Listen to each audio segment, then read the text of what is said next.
dia dah habiskan duit dia sendiri, dia tak ada duit, dia pau kita pula kan. So tak fair lah benda tu kan. Tak adil lah. Dia nampak bergaya, tapi kita yang ada duit nampak susah kan. Susah juga sebab sekarang ni kan macam FOMO kan, fear of missing out. Jadi jadi macam social media pun memainkan peranan kan. Kita nampak orang ni macam mewah. Kadang-kadang social media tu dia tunjuk je kan. Saya pernah juga macam dipertemukan macam satu bisnes ni, maknanya diorang ni sampai sewa rumah, sewa kereta semata-mata nak tunjukkan kekayaan. Saya rasa tu tak betul lah. I mean like you don't have to do that lah kan. Janganlah buat sampai buat macam tu. Dan macam yelah tu dah sama taraf dengan scammer lah saya rasa kot, betul tak kan.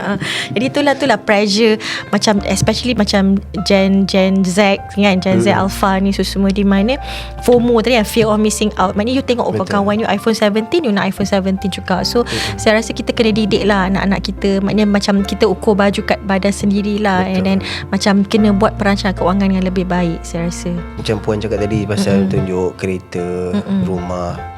Bagi saya, orang yang menunjuk ni biasanya dia baru nak kaya. Dia baru nak merasa. So dia macam nak share lah kan? Sebab saya nampak ramai orang yang betul-betul kaya, dia hidup sangat humble je. Betul-betul kan? Kadang-kadang pergi lepak mamak, pakai kain pelikat pakai singlet, bawa anak-anak makan. Kejap lagi kita tengok dia balik-balik naik kereta besar, punya rumah dia besar kan. So dia tak ada pun rasa macam pressure nak kena tunjuk yang dia kaya kan. Tapi bila kita nampak orang yang sentiasa nak pakai smart kan, nak tunjuk ni tunjuk itu, tapi biasanya bila kita tengok rumah dia biasa je kan. Betul. Rumah tak terurus apa semua kan. Sewa rumah bayar ke tak pun kita tak tahu. Tapi pakai nak smart, semua barang-barang nak nampak mewah kan. So tak balance lah kan, tak sesuai. Betul. Dia menyusahkan hidup je. Betul. Kita sentiasa rasa nak kena jaga kita punya level tu, padahal kita tak mampu. Betul.